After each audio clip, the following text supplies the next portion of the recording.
सामाजिक संस्था नवीन जिंदल फाउंडेशन ने सेवा, समर्पण और विकास के अपने 1 वर्ष पूरे किए। इस अवसर पर एक भव्य कार्यक्रम का आयोजन एक निजी रिजॉर्ट में किया गया। मीडिया से बातचीत करते हुए कुरुक्षेत्र के सांसद नवीन जिंदल ने बताया कि हमने पिछले 1 साल में जो वादे किए थे उन्हें निभाने की दिशा में लगातार काम किया है। जो उपलब्धियां हमने हासिल की है उनका भी जिक्र इस मंच पर किया गया। आज भारत की अर्थव्यवस्था विश्व में चौथे स्थान पर पहुंच चुकी है। बड़े बड़े देशों को पीछे छोड़ते हुए हमारा देश लगातार मजबूत हो रहा है। प्रधानमंत्री नरेंद्र मोदी का संकल्प है कि सन 2047 तक भारत को एक विकसित देश बनाया जाएगा। इसी राह पर चलते हुए मुख्यमंत्री नायब सिंह सैनी के नेतृत्व में 2037 तक हरियाणा को विकसित राज्य बनाने का लक्ष्य है। और नवीन जिंदल का भी संकल्प है कि 2030 तक कुरुक्षेत्र संसदीय क्षेत्र को एक विकसित क्षेत्र बनाया जाए। जब चुनाव लड़ा था तब वादा किया था कौशल विकास केंद्र की स्थापना की जाएगी। आज वह सपना साकार होने जा रहा है।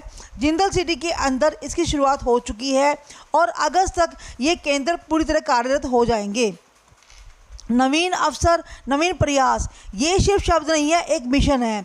अब 18 पार्टनर संस्थाओं के साथ मिलकर अगले 3 महीनों में कई प्रोजेक्ट शुरू होने जा रहे हैं।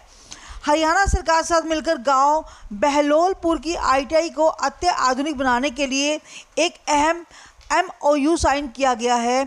इससे हमारे युवाओं को न केवल हुनर मिलेगा बल्कि उन्हें रोजगार के बेहतर अवसर यहाँ और विदेशों में भी प्राप्त होंगे। नवीन जिंदल ने यह भी बताया कि जहाँ डॉक्टरों की कमी थी वहाँ अब इसे दूर किया जा रहा है। 3 वैन जो नियमित रूप से दवाइयाँ वितरित करती है, आंखों के कैंप लगाए जा रहे हैं और जनता को इसका सीधा लाभ मिल रहा है।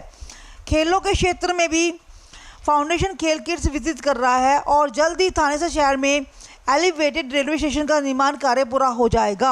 आज कल 1 वर्ष पूरा हो जाएगा और उसके उपलक्ष्य में आज हमने यहाँ पर भारतीय जनता पार्टी के सभी कार्यकर्ताओं के साथ हमने आज यहाँ पे एक बैठक ली, जिसके अंदर हमारे संसदीय क्षेत्र के कुरुक्षेत्र संसदीय क्षेत्र के जिसके अंदर पूरी कुरुक्षेत्र डिस्ट्रिक्ट, कैथल डिस्ट्रिक्ट और यमुनानगर का एक हल्का रादौर, ये सभी जो है हमारे भारतीय जनता पार्टी के सभी पदाधिकारी कार्यकर्ता आज मिलकर के आज हमने जो पिछले 1 साल में देश में हासिल किया, माननीय प्रधानमंत्री नरेंद्र मोदी जी के नेतृत्व में और पिछले 6 महीने के अंदर हरियाणा के हमारे यशस्वी मुख्यमंत्री नायब सैनी जी के नेतृत्व में, उसके ऊपर हमने चर्चा की।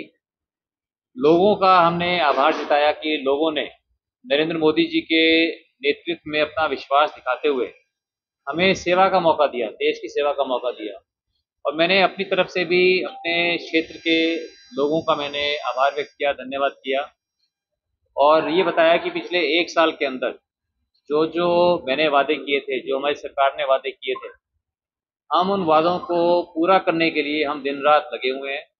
जो उसके अंदर अभी तक हम कामयाबी हासिल कर सके उसके बारे में बताया और सभी के मन में ये बात थी कि हमारा देश अब पहले 2015 के अंदर हमारा देश की अर्थव्यवस्था विश्व के अंदर 11वें नंबर पे थी, फिर अभी 1 साल तक हमारी 5 नंबर पे थी और अभी 1 महीने से हमारी देश की अर्थव्यवस्था पूरे दुनिया के अंदर 4 नंबर पे आ गई है। जापान को पीछे छोड़कर हम 4 नंबर पे आ गए। इससे हमारा देश मजबूत हो रहा है और जो हमारे माननीय प्रधानमंत्री नरेंद्र मोदी जी का संकल्प है कि हमारे देश को एक विकसित राष्ट्र बनाना है 2047 तक, और उसके अंदर हरियाणा में मुझे पूरा विश्वास है कि नायब सैनी जी के नेतृत्व में हरियाणा 2035 तक एक विकसित राज्य बन जाएगा। और मेरा ये प्रयास होगा कि नायब सैनी जी के आशीर्वाद से, माननीय प्रधानमंत्री नरेंद्र मोदी जी के आशीर्वाद से कुरुक्षेत्र संसदीय क्षेत्र को हम 2030 तक एक विकसित संसदीय क्षेत्र इसको बनाएं और इसके अंदर बहुत विकास करें। इसके अलावा जो मैंने कहा था लोगों को कि मैं यहाँ पर कौशल विकास केंद्र स्थापित करूंगा, तो कौशल विकास केंद्र स्थापित करने के लिए उसकी पहल हो गई है, उसके लिए काम चल रहा है। अगले 3 महीने में आप देखेंगे कि अगस्त से ये चालू हो जाएंगे जिंदल सिटी के अंदर। जिंदल सिटी के अंदर एक छोटे रूप के अंदर काउंसलिंग सेंटर्स और आज 18 पार्टनर्स के साथ, उसकी आपको अलग से हम डिटेल देंगे, 18 पार्टनर्स के साथ अलग अलग चीज़ों के अंदर जो मॉडर्न स्किल्स हैं, जिसके अंदर आर्टिफिशियल इंटेलिजेंस है, ऑगमेंटेड रियलिटी है, और उसके अंदर काउंसलिंग, बहुत सी चीज़ें उसके अंदर प्रारंभ कर दी गई हैं और अगले 3 महीने के अंदर वो पूरी तरह से चालू हो जाएंगी। और आज बहुत खुशी की बात है कि इसका नाम रहेगा नवीन अवसर, नवीन अवसर, नवीन प्रयास, कि ये जिंदल नवीन जिंदल फाउंडेशन ये सारे काम करेगी। और आज नवीन जिंदल फाउंडेशन एक हरियाणा सरकार के साथ माननीय मुख्यमंत्री नायब सैनी जी की अध्यक्षता में एक हम एमओयू हम साइन कर रहे हैं उनके साथ कि बहलोलपुर में आईटीआई है, बहलोलपुर लाडवा के अंदर एक आईटीआई है, महात्मा ज्योतिबा फूले आईटीआई, उसके साथ हम मिलकर के वहाँ पर उसको हम अपग्रेड करेंगे, उसको हम अत्याधुनिक उसको बनाएंगे। और ये एक प्रयास होगा कि पब्लिक प्राइवेट पार्टनरशिप का वो कामयाब होगा तो बाकी भी जितने भी आईटीआईज हैं, वोकेशनल ट्रेनिंग इंस्टीट्यूट्स हैं, उनको हम कोशिश करेंगे कि उनको अपग्रेड किया जाए। माननीय प्रधानमंत्री जी का भी यही मकसद है कि जितने भी हमारे नौजवान हैं उनको स्किलिंग किया जाए। अगर हमारे नौजवानों के पास कोई हुनर होगा, अगर वो हुनरमंद होंगे, उनके हाथों में कौशल होगा, तो फिर उनको भटकने की ज़रूरत नहीं है, उनको अच्छी नौकरियां मिलेंगी, वो अपने पैरों पे खड़े हो सकते हैं।